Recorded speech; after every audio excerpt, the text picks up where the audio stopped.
bali hatari wakuta baadhi ya waislamu yani wameufanya mwezi wa Ramadhan ndio mwezi ambao wa kutengeneza vichekesho vya kuwafurahisha watu, mambo ambayo ndani yake kuna istihza, kuna kumfanyia shere Allah subhanahu wa ta'ala, kuna kumfanyia shere Allah subhanahu wa ta'ala. Na hii mtawafikiana na mimi, hakuna mtu ambaye atakayeweza kuifungua simu yake akaweka labda zile status za watu ambao kawasevu katika simu yake, hatokosa chini ya watu watatu ambao hao wameweka status ndani yake, imma kuna kuifanyia shere futari au daku au saumu yenyewe.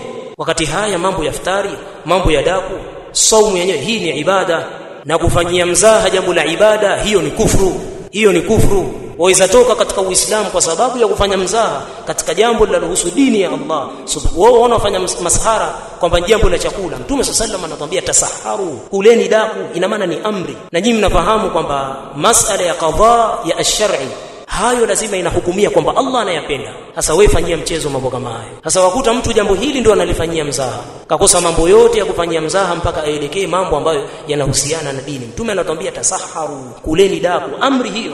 Fa inna fi suhuri au fi sahuri baraka, ndani yake humo mnapatikana baraka. Mtume sallallahu anatuambia sahurul mu'min atam, maana haya ni mambo ya dini, mambo ya iftari ni mambo ya dini. Hamna kufanya mchezo katika mambo kama hayo. Wawezekana wewe ukatoka katika dini, yawezekana saumu yako ikawa isikubaliwe na ukatoka katika dini, kwa sababu Mtume ametuambia asiyeacha mambo ya kijinga huyo Allah hana haja naye kule kuacha kwake chakula chake na kinywaji chake, hakuna maana.